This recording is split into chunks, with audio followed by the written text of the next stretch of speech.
The wind cut through Cole Hartman's coat like a skinning knife. 15 below, maybe colder. His horse's breath came in white plumes as they crossed the empty stretch between town and home. Then he saw her, a child, collapsed at the crossroads where 4 roads met and none of them led anywhere good. She was small, too small, wearing a dress 2 sizes too big and no coat at all. Her lips were blue. Frost clung to her eyelashes.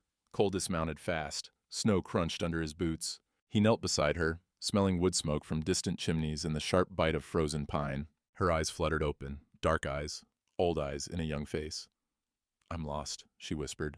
Behind them, carried on the wind, came the sound of hoofbeats. Someone was coming. Someone was always coming. Cole looked at those dark eyes and made his choice. "Then follow me home." Cole carried her through the door like she weighed nothing. She didn't. That was the problem. The cabin was dark and cold. He'd been gone 3 days.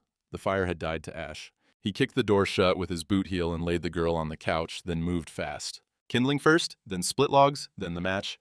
The fire caught and held. Mrs. Kowalski would be back in the morning. She came twice a week to cook and clean, then went home to her own place 5 miles south. For now, it was just him and this half-frozen child. He filled the kettle from the pump and set it on the stove. The water hissed as it heated. He found a blanket, wool and scratchy, and wrapped it around her thin shoulders. She hadn't moved since he laid her down. The cabin smelled like cold stone and old coffee. Cole opened the root cellar door and pulled out a jar of broth he'd put up last fall. Beef and carrots. Anna used to make it. Back when Anna made anything. He pushed that thought away and focused on the girl. Her dress was torn at the hem. Her boots had holes in them. When he pulled off her wet stockings, he saw her toes were white with frostbite. Not bad, not yet. But another hour in that snow and she'd have lost them. He wrapped her feet in clean rags and set them near the fire. The kettle whistled. He poured the broth into a tin cup and let it cool. That's when she started screaming. "Don't lock me in. Please, please don't lock me in." Her eyes were open, but she wasn't seeing him. She was seeing something else. Somewhere else. Cole set the cup down and knelt beside the couch. He kept his voice low and steady. "You're safe. Nobody's locking you anywhere." She blinked, focused on his face. Her breathing came in ragged gasps. "Where?" "My ranch. You collapsed at the crossroads. I brought you here." She looked around wildly, at the fire, the walls, the door. "He'll come," she whispered. "Who will?" But she just shook her head and pulled the blanket tighter. Cole didn't push. He'd seen that look before. On horses that had been beaten, on dogs that had learned to expect the boot. He handed her the warm broth. She took it with both hands, fingers trembling. By dawn, she was sitting up. Mrs. Kowalski arrived with the sun, stamping snow off her boots and muttering in Polish. She took one look at the girl and started cooking. Eggs, bacon, bread with butter. The smell filled the cabin, rich and heavy. The girl ate like she'd never seen food before. Fast, desperate. Like someone might take it away. Cole watched her wrists as she reached for the bread. Too thin. Bruises there, purple and yellow. Old ones fading. New ones fresh. Mrs. Kowalski saw them too. Her mouth tightened into a line, but she said nothing. Just put more bacon on the girl's plate. "What's your name?" Cole asked. The girl swallowed. Lily Mae Brennan. "I'm Cole Hartman. This is Mrs. Kowalski." Lily nodded, eyes down. "You got family, Lily?" Her hands stilled on the fork. "My ma and pa died 2 years back. Typhoid." "So who's been looking after you?" "My uncle, Edgar Brennan." The way she said the name, like it tasted bad. "He the one you're running from?" She didn't answer, just pulled her feet up under her on the chair, making herself smaller. Cole saw something glint near her ankle. Gold, a chain, tucked into her sock. Before he could ask, the sound of hoofbeats came from outside. Heavy, fast, angry. Lily's face went white. Her hand shot to her sock, pressing whatever was hidden there deeper into the wool. "He found me," she whispered. The hoofbeats stopped. Boot heels hit the porch. Then someone pounded on the door hard enough to rattle the hinges. Cole opened the door, but didn't step aside. The man on his porch was maybe 35, lean and hard-looking. He wore a good coat, better than his face deserved. His eyes were black and cold. "That's my niece you got in there, Hartman." Cole kept his voice level. "She was half dead in the snow. I brought her home." "Noble of you." Edgar Brennan's smile didn't reach his eyes. "Now hand her over. It's 15 below out there. She needs rest. She needs to come home where she belongs." Edgar pulled a folded paper from inside his coat. The wax seal caught the morning light. "I'm her legal guardian. County says so." Cole looked at the paper but didn't take it. The ink was fresh, but the seal looked official. Raised stamp, ribbon, the works. Behind him, he heard Lily's breathing go shallow and quick. She can stay till she's warmed through, Cole said. Then we'll talk. Edgar's jaw tightened. You've got till morning, Hartman. After that, I bring the sheriff. He turned and walked back to his horse. The animal was lathered, foam on its neck. He'd ridden it hard. Cole watched him ride away, then shut the door. Lily was standing now, pressed against the far wall, blanket clutched around her shoulders. He'll take me back, she whispered. Not yet, he won't. Mrs. Kowalski touched his arm. The sheriff? He will listen? Only one way to find out. The ride into town took an hour. Cole left Lily with Mrs. Kowalski and strict instructions to bolt the door. The sheriff's office sat on the corner of Main Street, next to the land office. Inside, it smelled like tobacco and old leather. Sheriff Tom Briggs looked up from his desk, reading glasses perched on his nose. Cole, what brings you in? Cole explained. Found a girl half frozen, brought her home. Uncle showed up with papers. Briggs frowned. Edgar Brennan? That's the one. He filed those guardianship papers 3 weeks ago, right after Christmas. Ew. The sheriff pulled a ledger from his desk drawer, ran his finger down the page. December 28th. County clerk signed off on it. Girl's got bruises all over her wrists. That's a serious accusation. It's the truth. Briggs leaned back in his chair. It creaked under his weight. Law's the law, Cole. He's blood kin. Unless you got proof he's unfit, guardianship stands. She's scared to death of him. Children fear discipline. Doesn't make it abuse. Cole's hands tightened on his hat brim. So that's it? I just hand her over? Unless you're planning to adopt her yourself. Briggs raised an eyebrow. And even then, Judge would have to approve it. Judge Winters won't be through on circuit till February. The door opened behind Cole. He didn't need to turn around to know who it was. The smell of bay rum and tobacco gave Edgar away. Sheriff? Edgar nodded. I'm here about my niece. Mr. Hartman was just telling me about your situation. Situation? Edgar smiled, but there was nothing warm in it. That's one word for it. Man takes another man's kin. That's kidnapping where I come from. I found her collapsed in a blizzard. And I'm grateful. Edgar's voice was smooth as creek ice. But she's had her rest. Time to come home. Cole turned to face him. Why is she so scared of you? She's a child. Lost her parents. She's scared of everything. Edgar pulled out the guardianship paper again, set it on Briggs's desk. This is legal and binding. I've got rights. Briggs examined the paper. The county seal was clear. The signature matched the clerk's hand. Everything looked proper. Appears to be in order, Briggs said. Edgar's smile widened. Then we're done here. Not quite. Cole kept his voice steady. Why file guardianship papers 3 weeks ago? Girl's parents have been dead 2 years. Something flickered in Edgar's eyes. Been busy settling their estate? What estate? Homesteaders don't leave much. They left land. Edgar's tone went sharp. 160 acres. Should have been split between me and my brother, but he got it all. Older son always does. Now that he's dead, someone's got to manage it till the girl comes of age. There it was, the truth underneath the paperwork. So it's about the land, Cole said. It's about family responsibility. Edgar picked up the guardianship paper and folded it carefully. I'll be by your place at noon tomorrow, Hartman. Have her ready. He walked out, boot heels loud on the plank floor. Briggs rubbed his face. I don't like it either, Cole, but law's on his side. Law can be bought. Careful. The sheriff's voice went hard. That's a serious thing to say. Cole put his hat back on. I'll see you tomorrow, Tom. Outside, the sky was gray and heavy, more snow coming. The wind carried the smell of coal smoke from the blacksmith's forge and fresh bread from the bakery across the street. Edgar was already gone, riding south toward his place. Cole stood on the boardwalk and watched the road. The girl had bruises on her wrists and terror in her eyes.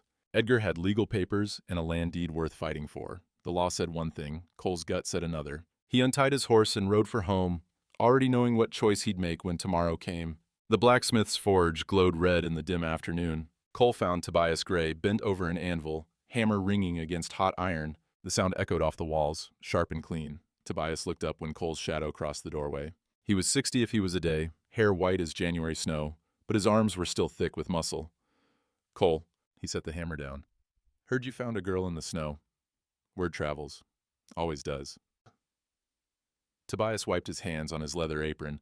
The smell of hot metal and coal smoke hung thick in the air. Edgar's been telling folks you stole his kin. I kept her from freezing. That what she says? Cole didn't answer right away. Through the open door, he could see Lily standing near his horse. Mrs. Kowalski had bundled her in a wool coat 3 sizes too big. The girl watched the street like she expected someone to jump out at her. She doesn't say much of anything, Cole said finally. Tobias walked to the door and looked at Lily. She was small for 11, thin as a fence rail. When she shifted her weight, she moved careful, like something hurt. Bring her in, Tobias said. Can't fit her for boots from across the street. Cole waved Lily over. She came slow, eyes darting to every shadow. Inside the smithy, it was warm from the forge. Tobias pulled out a stool and gestured for her to sit. Your boots got holes, child. Let's see what we can do about that. Lily sat, hands folded in her lap. Tobias knelt and examined her feet. His movements were gentle, practiced. He'd raised 4 daughters of his own, all grown now. When he pulled off her right boot, he went still. The bruises on her ankle were clear, dark purple, finger-shaped, fresh. Tobias looked up at Cole, then back at Lily. These ain't from walking, he said quietly. Lily pulled her foot back fast. I fell, that's all. When? I don't remember. Tobias stood slowly. His jaw was set in a way Cole recognized. Righteous anger, held in check. I'll make you new boots, Tobias said. Might take a week. You staying with Cole till then? Lily looked at Cole. I don't know where I'm staying. She's staying with me, Cole said. Edgar's coming for her tomorrow, Mrs. Kowalski said from the doorway, where she'd followed them. He has papers. Tobias's mouth tightened into a thin line. Papers can say a lot of things. Doesn't make them right. Sheriff says the law's on Edgar's side. Sheriff's a good man, but he's not the final word. Tobias walked back to his forge, picked up a horseshoe with his tongs. Judge Winters is due through in February. She's circuit judge. Comes up from Helena. She's fair. She'd listen. That's 6 weeks away, Cole said. Then you got 6 weeks to keep that girl safe and gather proof? Tobias plunged the horseshoe into the water barrel. It hissed and steamed. Bruises fade. But enough people see them, enough people willing to speak up. That's evidence. Cole looked at Lily. She was staring at her hands. You willing to speak up? He asked Tobias. Damn right I am. Tobias pulled the horseshoe out, examined it. Seen too many children hurt by folks who claim to love them. Ain't letting it happen on my watch if I can help it. Something shifted in the air. Not much, but enough. Thank you, Cole said. Tobias nodded. Bring her back into the week. I'll have those boots ready. That evening, after Mrs. Kowalski went home, Cole built the fire high. The cabin filled with warmth and the smell of burning pine. Outside, wind rattled the shutters. Another storm coming. Lily sat on the floor near the hearth, wrapped in the wool blanket. She'd eaten supper, stew and bread, but barely spoken. Cole pulled up a chair and sat where she could see him but didn't crowd her. Edgar's coming tomorrow, he said. She nodded, eyes on the fire. I could let him take you. He kept his voice gentle. Papers say he's got the right. Sheriff agrees. That's the law. Lily's hands tightened on the blanket. But law and right aren't always the same thing. Cole leaned forward, elbows on his knees. Whoa. So I'm asking you straight. You want to go back to him? No. The word came out small, but certain. Why not? Her chin trembled. He locks me in the cellar. When I make him angry, sometimes for days. Cole's chest tightened. How often? I lost count. What makes him angry? Everything. When I eat too much, when I don't work fast enough, when I ask questions. She pulled the blanket tighter. He says I'm the reason Ma and Pa died. Says I'm a burden. That's not true. He says it is. Cole was quiet for a moment. The fire crackled. Wind howled outside. If I keep you here, he said slowly, Edgar's gonna fight. He'll bring the sheriff. Maybe worse. It won't be easy. I know. Judge won't be here till February. That's a long time to wait. A long time to be scared. Lily looked up at him then. Her eyes were dry but ancient. I've been scared for 2 years, mister. I can do 6 more weeks. Something in Cole's chest cracked open. The place where Anna used to live, where his daughter should have been. He knelt down to her level, the way Tobias had, eye to eye. I won't let him take you, he said. Not tomorrow, not ever. We'll find a way. Her lip trembled. You promise? I promise. She was quiet for a long moment. Then my pa, before he died, he told me something. What's that? He said if anything ever happened to him and Mama, if I was ever in trouble, I should look for his papers. He kept them in Mama's Bible. Important papers, he said. About the land. What papers? I don't know, but Uncle Edgar said the Bible burned in a fire. She looked at Cole. There wasn't any fire. He's lying. Cole sat back on his heels. So the Bible's somewhere. Uncle Edgar has it. Or he hid it. I don't know where. A Bible with papers inside. Papers about land. Edgar claimed guardianship of Lily to manage that land. If those papers said something different, we'll find it, Cole said. How? I don't know yet, but we will. Outside, the storm hit. Snow against the windows, wind like a living thing. But inside, for the first time, there was something besides fear. There was a plan, or the beginning of one. Lily pulled her feet up under the blanket. Her hand went to her sock, pressing something there. That gold chain Cole had seen earlier. What's that? He asked, nodding toward her ankle. Her hand covered it quickly. Nothing. Lily. She hesitated, then slowly pulled out a pocket watch on a gold chain. It was old, worn smooth, initials carved in the case, JMB. My paws, she whispered. He gave it to me before he died. Said to keep it safe. Never let Uncle Edgar have it. Why? Don't know, but Pa said it was important. And Cole looked at the watch in her small hands. Whatever secrets this family had, they ran deeper than he'd thought. Keep it hidden, he said.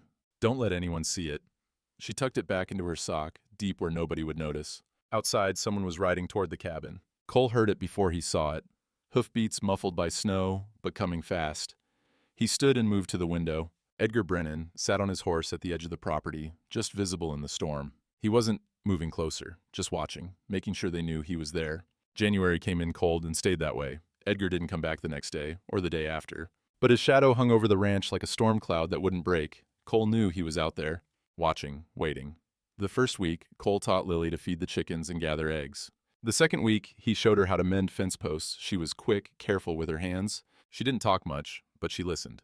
The third week, he pulled out his brother's old letters from the war. They sat at the kitchen table on a gray afternoon.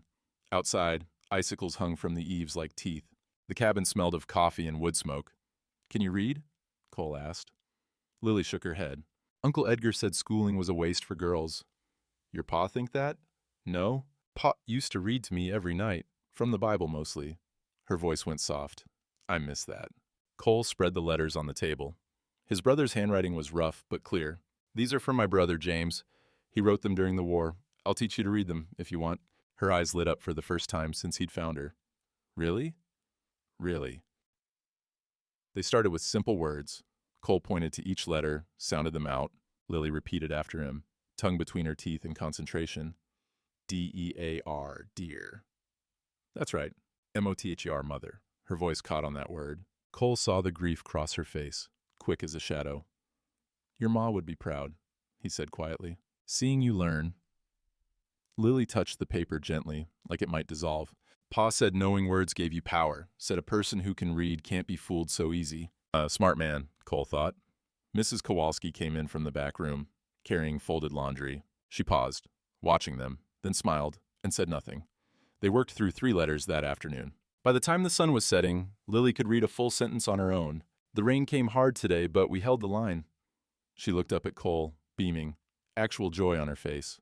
I did it. You did. That's when Mrs. Kowalski moved to the window and went still. Cole, he heard it in her voice. He stood and crossed to the window. At the tree line, maybe 200 yards out, a man sat on horseback. He had a spyglass raised, pointed straight at the cabin. Edgar's hired hand. Cole recognized him from town. A drifter named Pike? The kind of man who'd do anything for $1? How long's he been there? Cole asked. Just saw him now, but Mrs. Kowalski's mouth tightened. Could be he's been watching a while. Cole felt Lily behind him, small and tense. He's spying for Uncle Edgar, she whispered. Seems so. Pike lowered the spyglass, touched his hat brim in mock salute, then turned his horse and rode away slow. Making a point. We're watching. We know everything you do. February brought Judge Abigail Winters to town like a cold wind from the north. Cole heard she'd arrived on the Tuesday stage. By Wednesday morning, he had a summons to appear at her office, along with Edgar Brennan and Lily. The judge's temporary office was above the land registry, up a narrow flight of stairs that creaked under boots. Inside, it smelled like ink and old paper and the kerosene lamp burning on the desk. Judge Winters was a woman of maybe 50, gray hair pulled back severe, eyes sharp as cut glass. She wore a dark dress and a silver brooch at her throat. When she looked at you, you felt measured. Mr. Hartman, Mr. Brennan, please sit. 2 chairs faced her desk. Cole took one. Edgar took the other, setting his hat on his knee with exaggerated care. Lily stood behind Cole, one hand gripping the back of his chair. Judge Winters folded her hands on the desk. I've reviewed the guardianship papers filed by Mr. Brennan. They appear to be in order. Edgar smiled. Thank you, Your Honor. However, the judge's gaze shifted to Cole. Mr. Hartman has raised concerns, so I'm going to ask some questions. Direct, clear, I expect honest answers. She looked at Lily. Child, come here. Lily's grip on Cole's chair tightened. It's all right, Cole said quietly. Lily walked forward, small and scared, until she stood in front of the desk. What's your name? Lily Mae Brennan, ma'am. How old are you? 11. Your parents are deceased? Yes, ma'am. 2 years now. And your Uncle Edgar has been caring for you since then? Lily's jaw clenched. She nodded. Judge Winters leaned forward slightly. Has he hurt you? The room went silent. Even the lamp seemed to stop hissing. Lily looked at Edgar. His face was calm, but his eyes were black ice. She's a child, Edgar said smoothly. Children require discipline. Surely you understand. I didn't ask you. The judge's voice could have cut steel. I asked her. Lily's hands twisted together. Her voice came out barely a whisper. He locks me in the cellar. Speak up, child. He locks me in the cellar, louder now. For days. In the dark. When I make him angry. Edgar stood. Your Honor, this is absurd. Sit down, Mr. Brennan. He sat. Judge Winters studied Lily. Show me your wrists. Lily held out her arms. The bruises had faded some, but they were still visible.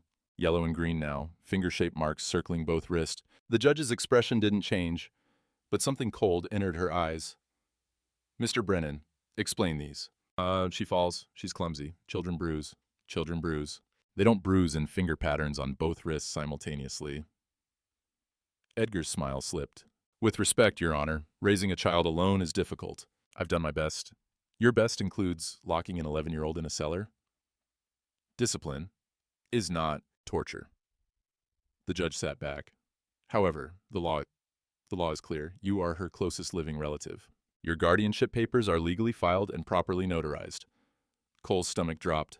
But, the judge continued, I'm not satisfied. So here's what's going to happen. Mr. Hartman, you will maintain temporary care of Lily for the next 30 days. During that time, you will file a formal petition for legal guardianship. Cole blinked. Ma'am, you heard me. File the petition. Gather evidence. Witnesses. Medical testimony if you can get it. Bring me proof that Mr. Brennan is unfit. And if I can't? Then by law, she returns to his care. Edgar leaned forward. Your Honor, this is highly irregular. So is starving a child and locking her in a cellar. The judge's voice was ice. 30 days, Mr. Brennan. If Mr. Hartman can't prove his case, she's yours. But until then, she stays with him. Edgar's jaw worked. Then he pulled another paper from his coat pocket. This one was covered in columns of numbers. Perhaps Your Honor would like to see this. The judge took the paper, scanned it. Her eyebrows rose. A debt ledger. Yes, ma'am. 2 years of care. Food, shelter, clothing. $15 a month. That's $360 Lily owes me. Labor debt. Legal in the territory. Cole's hands fisted. She's a child. And she's a ward who's been living on my charity. Edgar's smile was sharp. Even if you get guardianship, Hartman, she still owes that debt. And I'll collect. One way or another. Judge Winters set the ledger down. This court will determine the validity of this claim at the final hearing. Until then, my ruling stands. 30 days. She brought her gavel down once. The sound echoed like a gunshot. Court is adjourned. Outside, the sky was low and gray. More snow coming. The street smelled like horse manure and coal smoke from the forge. Edgar caught up to them at the bottom of the stairs. 30 days, Hartman. His voice was quiet, meant only for Cole. That's all you got. And when you lose, I'll make sure that girl knows exactly what happens to people who defy me. He walked away, boots crunching on packed snow. Lily stood beside Cole, trembling, not from cold. 30 days, she whispered. 30 days, Cole agreed. It wasn't enough time, but it was all they had. Above them, in the judge's office window, Abigail Winters watched the street. Her face was unreadable. Then she turned away and the light went out. The barn smelled like hay and animals and the first hint of thaw. Late February had brought warmer days, though the nights still froze hard. Icicles dripped from the eaves during daylight, then turned to daggers again after dark. Cole led Lily through the barn door. She'd been quiet since the hearing, withdrawn. She did her chores, practiced her reading, but the lightness that had started to show was gone. He'd been thinking about that for 3 days. Got something to show you, he said. They walked past the horses, past the milk cow, to a stall at the back. Inside, a heifer stood protective over a newborn calf. The little one was maybe 2 days old, all legs and wet nose. It had a white blaze on its forehead, bright as a star. Lily stopped at the stall door. "She's beautiful," she breathed. "She's yours." Lily looked up at him, confused. "Mine? Your calf." "You'll feed her, care for her, raise her. When she's grown, she'll be part of your herd." Cole leaned on the stall rail. "Every rancher needs stock. You're going to be a rancher someday, aren't you? When that land's yours proper." Lily's eyes filled. She didn't cry, but it was close. "I can name her?" "Of course you can." She watched the calf nurse, wobbly and determined. "Star. Because of her forehead. Star it is." The calf bawled, high and plaintive. The heifer lowed back, a sound of comfort and protection. Behind them, boots scraped on the barn floor. Beautiful sight, isn't it? Cole turned. Father Donnelly stood in the doorway, a dark shape against the gray afternoon light. He was maybe 55, Irish-born, with a face like weathered stone, and eyes that had seen too much suffering. "Father," Cole said, "didn't hear you ride up. Walked from town. Needed the exercise."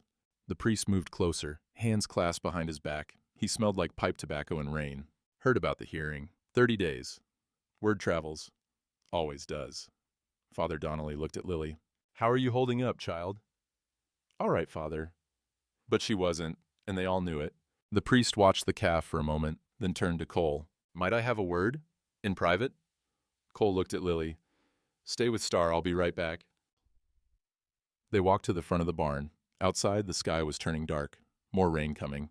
The air smelled like wet earth and pine needles. Father Donnelly's voice dropped low. "I knew her father. James Brennan, good man, came to confession regular. I figured as much. He came to see me the day before he died.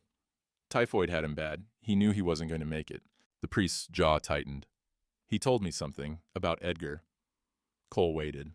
"James said if anything happened to him and his wife, Edgar would come for the land. Said Edgar had always been jealous. When their father died and left the homestead to James, Edgar never forgave it. So it's about the land." "It's always about the land out here." Father Donnelly pulled out his pipe, but didn't light it. "James said he had papers. A land deed, legal and proper. He kept it hidden in his wife's Bible. Said if Edgar ever tried to take Lily, to look for the Bible. The proof was there." Cole felt something shift. "Lily says Edgar claimed the Bible burned." "Did it?" "She says no." Father Donnelly nodded slowly. "Then Edgar's got it, or he hid it, because without that deed, the land defaults to his guardianship of Lily. And when she comes of age, he'll find a way to take it permanent." "Why didn't you say something before?" The priest's face was troubled. "Confessional seal. I can't break it lightly. But that child in there," he gestured toward the barn. "I can't watch her go back to that man, not when I know the truth. Judge needs evidence. I'll testify, at the final hearing. I'll tell her what James confessed. It breaks the seal, but, he looked at Cole directly. "Some things are worth breaking rules for." The rain started then, soft at first, then harder. It drummed on the barn roof, a steady rhythm that made conversation difficult. Cole raised his voice. "Edgar's got that Bible somewhere. Find it, and you've got everything. Proof he's lying. Proof the land belongs to Lily by her father's direct will. And if I can't find it in 30 days, Father Donnelly's expression was grim. "Then I'll testify anyway. But without the deed itself, it's just my word against his papers. Might not be enough." They stood in silence, watching the rain sheet down. "There's something else," the priest said. "Edgar's been in town, spreading talk, saying you've got unnatural interest in that girl, trying to ruin your reputation before the hearing." Cole's jaw tightened. "I'm trying to save her life." "I know that, but reputation matters in court. Judge Winters is fair, but she hears rumors same as anyone." Father Donnelly finally lit his pipe. The tobacco smell mixed with rain and wet wood. "Be careful, Cole. Edgar's not just fighting for land. He's fighting for everything. Men like that are dangerous when cornered." Inside the barn, Lily was singing something soft to the calf. An old hymn, maybe. Something her mother taught her. "I won't let him win," Cole said. "I know you won't." The priest clapped him on the shoulder. "But you need to find that Bible. Without it, we're fighting uphill." He pulled his coat collar up and walked out into the rain, heading back toward town. Cole watched him go, then turned back to the barn. Lily was still with Star, stroking the calf's soft nose. She looked up when Cole approached. "Father Donnelly's a good man," she said. "He is. He knew my pa. He told me." She was quiet for a moment. Then, "Pa trusted him. Said a man who'd give up everything for his faith was a man you could count on." Cole knelt beside her. "Your pa was right about a lot of things. Do you think we'll find the Bible? I don't know. But we're going to try. Outside, thunder rumbled. The rain came harder. But in the barn, with the animals breathing steady and star nursing safe, there was something like hope, small, fragile, but there. Lily leaned against Cole's shoulder, just for a moment. He stayed still, letting her, then she straightened. I should get back to my reading lessons. After supper, they walked to the house through the rain, moving fast. By the time they reached the porch, they were both soaked through, but Lily was smiling, just a little. Inside, Mrs. Kowalski had a fire going and stew on the stove. The cabin smelled like home. For now, that was enough. The first week of March brought mud, the kind that sucked at your boots and made every step a battle. The roads turned to soup. Wagons got stuck axle deep. Cole rode into town for supplies on a Tuesday morning. The sky was gray and low, threatening more rain. The air smelled like wet earth and manure and smoke from 100 chimneys. He tied his horse outside the general store and went inside. The bell over the door jingled. The store went quiet. Mrs. Henderson stood behind the counter, lips pressed thin. 3 women near the fabric section stopped talking mid-sentence. A man by the tool display suddenly found the floor very interesting. Cole felt it like a physical thing. Judgment, suspicion. "Morning," he said. Mrs. Henderson didn't return the greeting. "What do you need?" "Flour, coffee, sugar." She moved slow, gathering the items. The silence stretched like pulled taffy. Finally, one of the women by the fabric spoke, Mrs. Yates, the banker's wife. "Heard that girl's still at your place, Mr. Hartman." "She is. Seems odd, don't it? A bachelor with a young girl under his roof." Cole kept his voice level. "Judge Winters ordered it. Temporary guardianship while the case is decided." "Still," Mrs. Yates sniffed, "people talk." "Let them." Mrs. Henderson set the supplies on the counter. "That'll be $4. Cole paid. As he gathered the bags, he heard Mrs. Yates whisper to her companions, just loud enough for him to hear. "Edgar says Hartman's got unnatural interest, says he's using that poor child." Cole turned. "You want to finish that thought, Mrs. Yates?" She colored, but lifted her chin. "I'm just repeating what's being said." "Then say it to my face, not behind my back." The store went silent again. Mrs. Yates's mouth opened and closed like a fish. Cole picked up his supplies and walked out. On the boardwalk, he saw Edgar across the street, leaning against the land office wall, smiling. He'd been there the whole time, watching. Cole ignored him and headed for the blacksmith shop. The forge was hot despite the cold day. Tobias had a horseshoe in the tongs, working it red hot against the anvil. Sparks flew with each hammer strike. He saw Cole and set the work aside. "Heard the talk," Tobias said without preamble. "Figured you would. Edgar's been busy. Buying drinks at the saloon, telling stories. Half the town thinks you're a saint. Other half thinks—" He didn't finish. "I know what they think." Tobias wiped his hands on his apron. "Got something to show you." He walked to his workbench and pulled out a paper, the guardianship document, or rather, a copy Cole had gotten from the sheriff. "Been looking at this close," Tobias said. "Something bothered me about it." He held it up to the lamplight. The county seal was pressed into the bottom, red wax and ribbon. "See the seal?"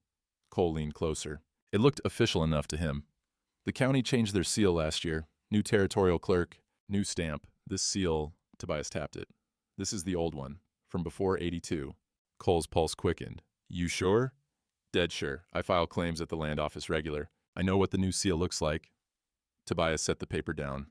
"This paper was filed in December of '83, but it's got a seal that hasn't been used in over a year. So it's a forgery.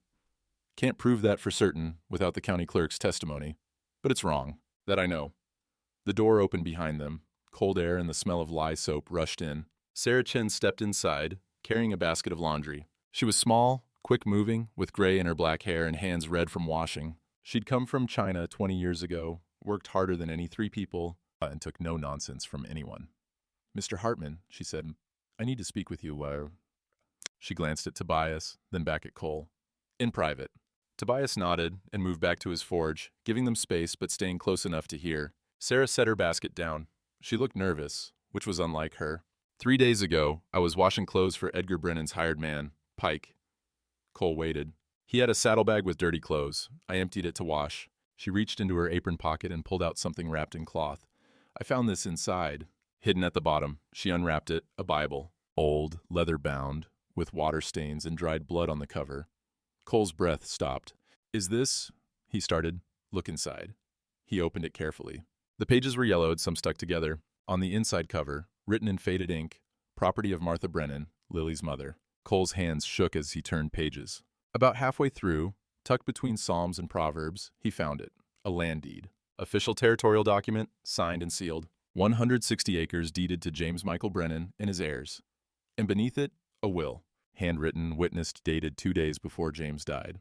In the event of my death, all property and land rights transfer directly to my daughter, Lily Mae Brennan, to be held in trust until her 18th birthday. My brother, Edgar Brennan, is excluded from any claim on said property. The signature was shaky but clear. 2 witnesses had signed below. Father Donnelly was one of them. Sweet Jesus, Tobias breathed from behind them. Cole looked at Sarah. Where's Pike now? He left town yesterday. Edgar paid him off and sent him away. I think he knows the Bible's missing. Why didn't you bring this to me sooner? Sarah's jaw set. Edgar came to me 2 days ago, offered me $50 to burn it. Said it was just old papers, didn't matter. She looked Cole in the eye. I don't burn truth for money, but I had to think about it, make sure I was doing the right thing. My business. If Edgar spreads lies about me, I could lose everything. You won't lose anything, Cole said. I'll make sure of it. Will you? She gestured at the Bible. This proves Edgar's a liar and a thief, but it also proves you're right about him. And half this town's already chosen his side. Tobias stepped forward. Then the other half better speak louder. Sarah looked between them. You'll need me to testify about where I found it. When? Will you? She was quiet for a long moment. Then she nodded. That child deserves better than Edgar Brennan. I'll testify. Cole closed the Bible carefully. We need to get this to Judge Winters. Today. Yo. Judge left for Helena yesterday, Tobias said. Won't be back till the hearing. That's 2 weeks from now.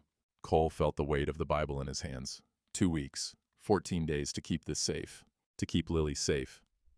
Edgar's going to know it's missing, Sarah said quietly. Pike will have told him by now. As if summoned by his name, the door burst open. Edgar stood in the doorway, rain dripping from his hat. His eyes went straight to the Bible in Cole's hands. His face went white, then red. That's private property. This? Cole held up the Bible. This is evidence. That's theft. Sarah, you stole from my employee. I found it while doing honest work, Sarah said, voice steady. If anyone's a thief here, it's you. Edgar took a step forward. Tobias moved between him and Sarah, hammer still in his hand. Easy now, Tobias said. Edgar's eyes were wild, desperate. You don't understand what you're doing. That girl, the land, it should have been mine. My father promised. Your father left it to James, Cole said. And James left it to Lily, legal and proper. This deed proves it. That deed is Edgar stopped himself. Is what? Cole pressed. Real, valid, the reason you've been lying to everyone. Edgar's hand went to his coat. Cole saw the bulge there, a pistol. Don't, Tobias said quietly. For a long moment, nobody moved. Rain drummed on the roof. The forge hissed and crackled. Then Edgar's hand dropped. He looked at each of them in turn. You just made a mistake, he said softly. All of you. He turned and walked out into the rain. Through the door, Cole saw him mount his horse and ride hard toward the south road, toward his place, toward Lily. God in heaven, Sarah whispered. Cole was already moving. He shoved the Bible into Tobias's hands. Keep this safe. Hide it. If anything happens to me, go, Tobias said. We'll handle things here. Cole ran for his horse. The ride home took 15 minutes. It felt like 15 hours. Cole kicked his horse into a full gallop. Mud flew from the hooves. Rain pelted his face. The road was treacherous, slick and rutted, but he didn't slow down. Edgar had a 15-minute head start, maybe more. The ranch appeared through the gray rain like a ghost. Cole saw smoke first. Too much smoke. Then he saw the barn. Flames ate through the roof on the north side, orange and hungry despite the rain. Black smoke poured into the sky. Cole's heart stopped. He leaped from his horse before it fully stopped, hit the ground running. His boots slipped in the mud, but he kept going. Lily, Mrs. Kowalski. The cabin door flew open. Mrs. Kowalski stumbled out, coughing. Lily clutched to her chest. The barn, Mrs. Kowalski gasped. Someone set the barn. Cole didn't wait. He ran for the barn door. Heat hit him like a wall. Inside, the horses were screaming. The cow was bellowing in terror. He got the horses out first, slapping them toward the open pasture. The cow followed. Then he ran to the back stall. Star, the calf. The stall door was jammed. Smoke filled the barn, thick and black. Cole couldn't see, couldn't breathe. He kicked the door once, twice. It gave. The heifer charged past him, wild-eyed, but the calf was down, not moving. Cole grabbed Star, lifted her. She was heavier than he expected. and carried her through the flames. His coat caught fire. He smelled burning wool and hair. He made it outside and fell to his knees, coughing. Someone threw a bucket of water on his coat. The flames hissed out. Star lay in the mud, sides heaving, but alive. Lily was there suddenly, on her knees beside the calf, crying, Star, please. The calf's eyes opened. She bawled, weak but real. Behind them, the barn collapsed inward with a roar. Sparks shot into the rain. Cole looked around. Where's Edgar? Gone, Mrs. Kowalski said. He rode past 20 minutes ago, didn't stop, but then... She pointed toward the road. 3 riders were coming. Fast. Cole's hand went to his belt. No gun. He'd left it in the cabin. The riders got closer. Not Edgar, Sheriff Briggs. And 2 townsmen Cole didn't recognize. They reined in hard, horses lathered and blowing. Cole. The sheriff's face was grim. Need you to come to town, now. My barn's burning. I can see that. And I need you to tell the judge exactly what happened. Judge Winters is back? Got back an hour ago. Edgar met her at the stage. Told her you attacked him at the blacksmith shop. Threatened him with violence. Stole property from his employee. The sheriff's mouth was tight. He's filed assault charges. Says you're unstable. Dangerous. Unfit to care for a child. Cole's blood went cold. That's a lie. As I know it. But he's got witnesses. Pike signed a statement before he left town. Mrs. Yates and 2 others say they heard you threaten Edgar at the general store. I never... Doesn't matter what's true. Matters what can be proven. The sheriff glanced at the burning barn.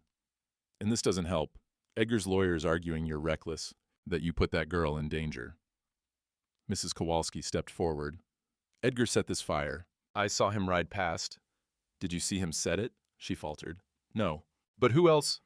Can't arrest a man on suspicion. The sheriff looked at Cole. Judge wants to see you. Hearings moved up. Tomorrow morning. If you don't show, she'll rule in Edgar's favor by default. When Lily grabbed Cole's arm, Don't go. It's a trap. I have to.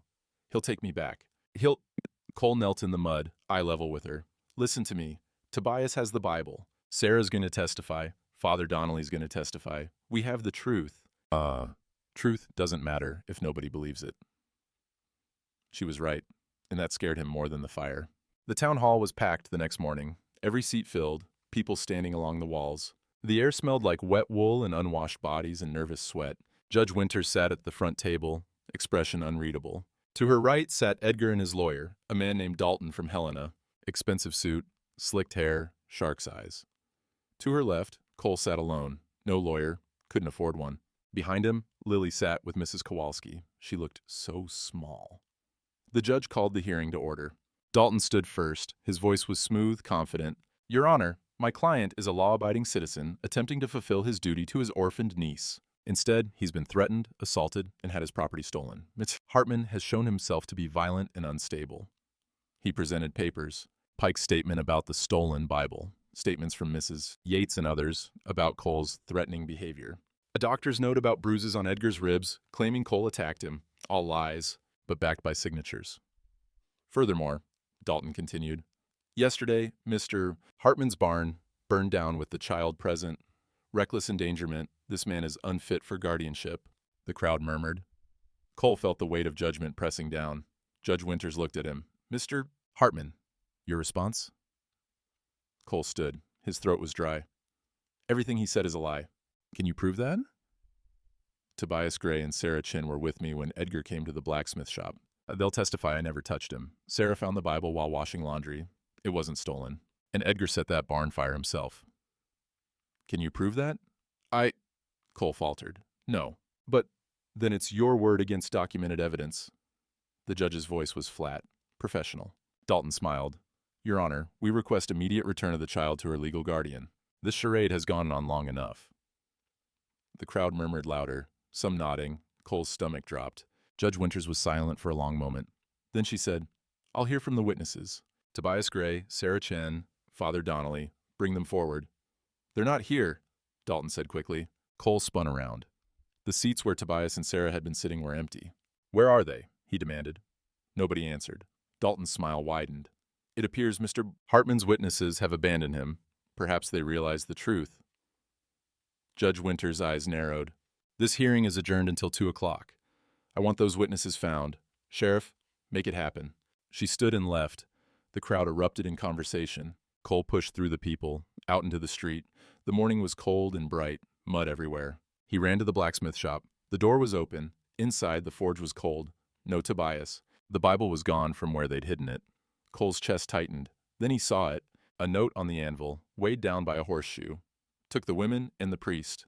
Come alone to the old Miller place by sundown, or they burn with the evidence. Cole's hands shook holding the paper. Edgar had them, all of them, and the Bible. Cole didn't go alone. He told Sheriff Briggs first, showed him the note. The sheriff's face went hard. This is kidnapping, extortion. I don't care what you call it. I'm going, like hell you are. Not alone. Briggs stood. Give me 20 minutes.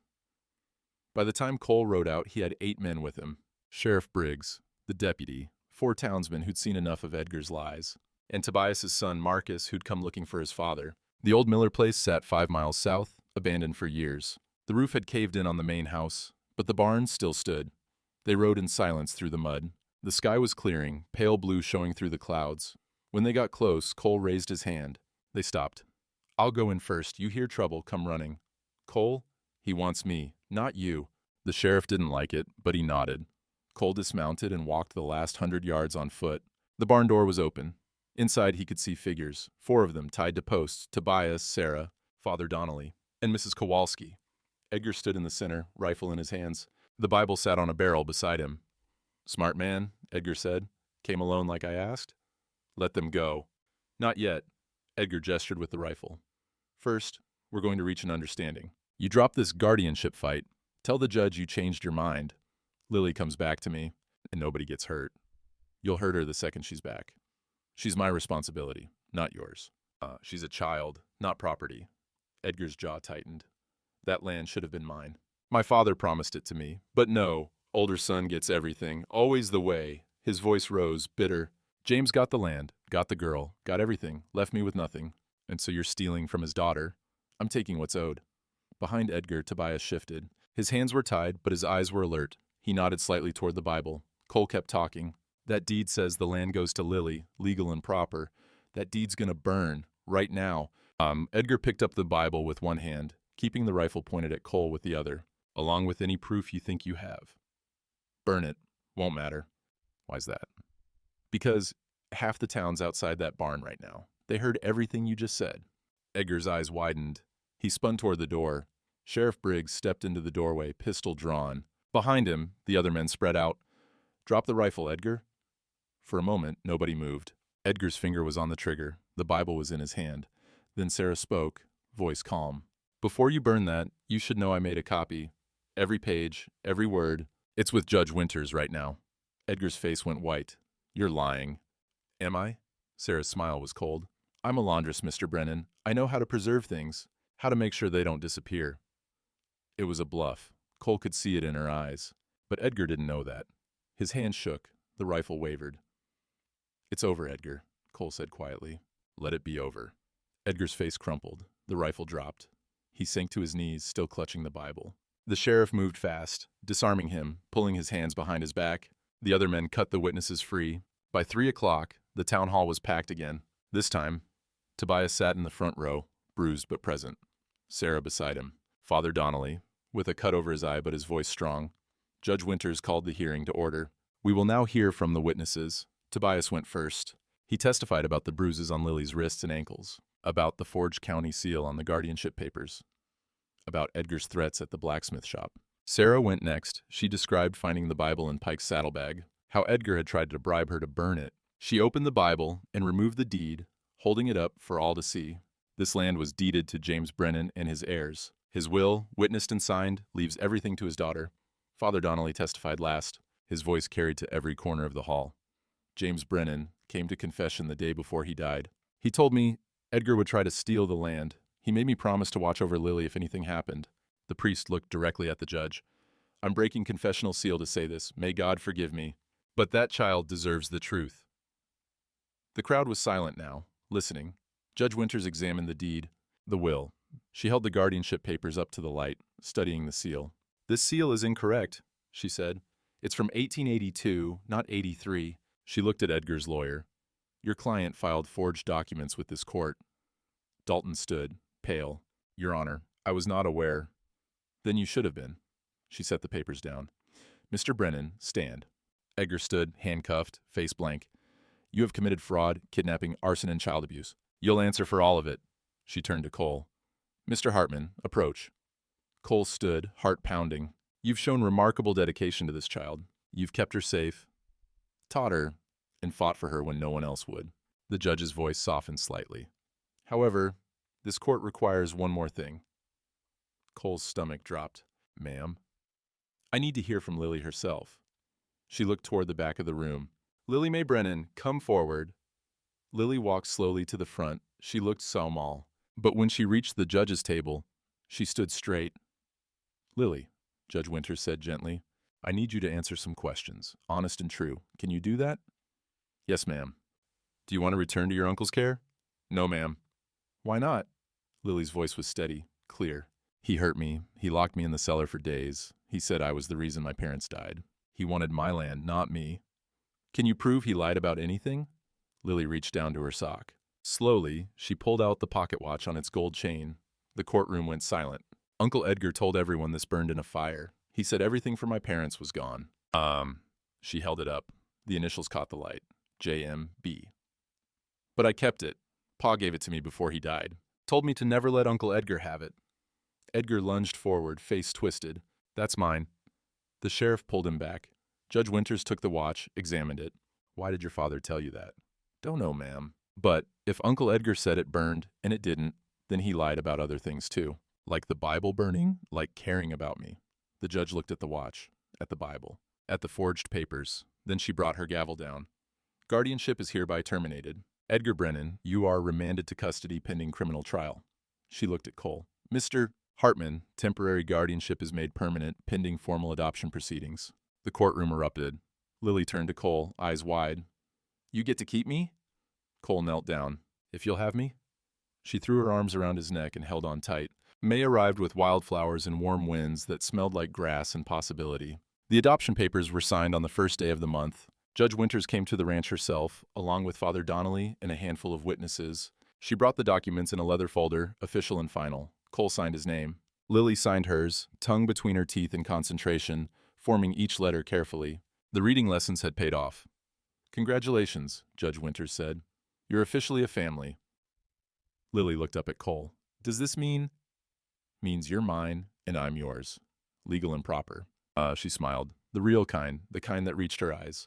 After the judge left, Cole led Lily to the barn, the new barn. They'd rebuilt it in 6 weeks with help from the town. Tobias had done most of the framing. Sarah had organized meals for the workers. Even the sheriff had swung a hammer. Inside, Star stood in her stall, grown now, no longer wobbly, strong. Time to brand her, Cole said. Lily's eyes widened. Now? She's your calf. You should mark her. They walked to where Cole had set up the fire and the branding irons. He'd made 3 irons, just in case. But only one mattered. He pulled it from the coals. The metal glowed red hot. The letters stood out clear. LMB, Lily Mae Brennan. Not Hartman, not his name, hers. Lily saw it and went still. You didn't? Your name. Your land. Your legacy. Cole held the iron steady. I'm not replacing your pa. I'm just making sure you're safe while you grow into who you're meant to be. Her eyes filled, but she didn't cry. She just nodded.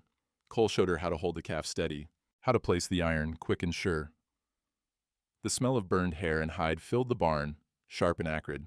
When it was done, the brand stood clear on Star's flank, LMB. Lily ran her hand over it gently. She's really mine, really yours. Behind them, the townspeople who'd stayed for the ceremony started clapping. Not loud, respectful. Witnessing, Tobias stepped forward. That's a fine brand, Lily. Your pa would be proud. You think so? I know so. The next morning, they rode to Lily's land. The 160 acres sat 3 miles east along the river valley. Good soil, good water. James Brennan had chosen well. Cole had been out here twice since the hearing, checking the fence lines, making sure nobody'd tried to steal cattle. The land was Lily's by law now, but she'd asked him to manage it until she was grown. Together, she'd said, we'll do it together. They rode through grass that came up to the horses' bellies. Meadowlarks sang from fence posts. The sky was blue and endless. At the far corner of the property, under a cottonwood tree, 2 graves sat side by side. Simple wooden markers, James and Martha Brennan. Cole and Lily dismounted. She carried a bundle of wildflowers she'd picked that morning. Purple iris and yellow balsam root. She knelt between the graves and placed half the flowers on each. Hi, Pa. Hi, Mama. Her voice was soft. I brought someone to meet you. Cole stayed back, giving her space. This is Cole. He saved me. Kept me safe when Uncle Edgar... She stopped, swallowed. Uncle Edgar's in jail now. 7 years, they said. Maybe more. The wind moved through the cottonwood leaves, a sound like water. Cole adopted me. Legal and proper, but I'm still Lily Mae Brennan, still your daughter. She touched her father's marker. He says I can keep my name, keep the land, keep everything you left me. She pulled the pocket watch from her pocket. It caught the sunlight, golden bright. I still have this. Kept it safe, just like you said. She set it on the grave for a moment, then picked it up again. Going to keep it forever, pass it down someday, maybe. Cole felt something in his chest crack open. The place where Anna used to live, where his daughter should have been. But grief and love weren't opposites. They lived together, made room for each other. Lily stood and walked back to him. Thank you for bringing me here. We can come as often as you want. Once a month? To tell them things? Once a month. They rode back as the sun climbed higher. By the time they reached the ranch, it was near noon. Mrs. Kowalski had dinner ready. Roast chicken and potatoes and fresh bread. They ate on the porch in the warm air, listening to the birds. After dinner, Lily went to her room. Cole heard her moving around, arranging things. When she came back out, she gestured for him to look. He stepped into the doorway. The land deed hung on the wall in a simple frame. Tobias had made it, sanded smooth, with her initials carved in the corner. On the small table beside her bed sat the pocket watch, chain coiled beside it. On the shelf above, her few books, the ones Cole had bought her, the ones she could read now on her own. And on the quilt, the one Mrs. Kowalski had made, Star's first baby blanket was folded neat. It's perfect, Cole said. It's home, Lily said. That evening, they sat on the porch in the 2 rocking chairs. The same chairs where Cole used to sit alone, watching the sunset on a life he thought was over. Now Lily sat beside him, reading aloud from one of her books. She stumbled on some words, but she kept going. Her voice filled the evening air. The sky turned gold, then pink, then purple. Star called from the pasture. The chickens settled in for the night. Somewhere far off, a coyote sang. Cole rocked slowly, listening to Lily read. He thought about Anna, about the daughter he'd lost before she ever drew breath, about the 2 years he'd spent alone, grief like a stone in his chest, and he thought about the small girl who'd collapsed at a crossroads in a blizzard, whispering that she was lost. She wasn't lost anymore, neither was he. Lily finished the chapter and closed the book. One more? One more, Cole agreed. She opened the book again and found her place. Her voice was stronger now, surer. The evening settled around them, warm and complete. Inside the cabin, 2 plates sat on the table. Both used, both worn. The door stood open. Light spilled out into the dusk. And on the small table beside Lily's bed, the pocket watch ticked steady. Keeping time, keeping faith, keeping the promise James Brennan had made 3 years ago when he'd told his daughter to find a man with kind eyes. She had, and he'd found her right back. People ask me sometimes how a man knows when he's done right by a child who isn't his by blood. I tell them it's simple, because she laughs. Real laughter, the kind that comes from a place deeper than memory or fear. The kind that says, tomorrow might be worth seeing. Lily laughs now. She laughs when Star knocks over the water bucket. She laughs when the chickens chase each other. She laughs when she gets a word right in her reading, and sometimes even when she gets one wrong. That 160 acres her pa left her sits waiting, good land. We ride out there every month, plant wildflowers on those 2 graves under the cottonwood. She talks to them, tells them about school, about Star, about the new barn. I stay back, let her have that time. Some conversations don't need witnesses. Edgar's doing 7 years in territorial prison, maybe more, depending on how the arson trial goes. Justice came slow, but it came. That's the way of things out here. The land's got patience. Makes you learn it too. Spring's full now. The creek runs high with snowmelt. Wild iris bloom along the fence line, purple against green grass. The meadowlarks are back, singing from every post. The air smells like warm soil and possibility. This morning I found Lily sitting on the porch at dawn, her pa's pocket watch in her hands. She was winding it slow, careful, the way I'd shown her. You're up early, I said. Couldn't sleep. Too much good to think about. Too much good. Lord, what a thing to hear from a child who, 6 months ago, had nothing but fear. She tucked the watch back in her pocket. Safe, always safe. We sat together, watching the sun come up over her land. Her legacy, her future. She wasn't lost anymore. Neither was I.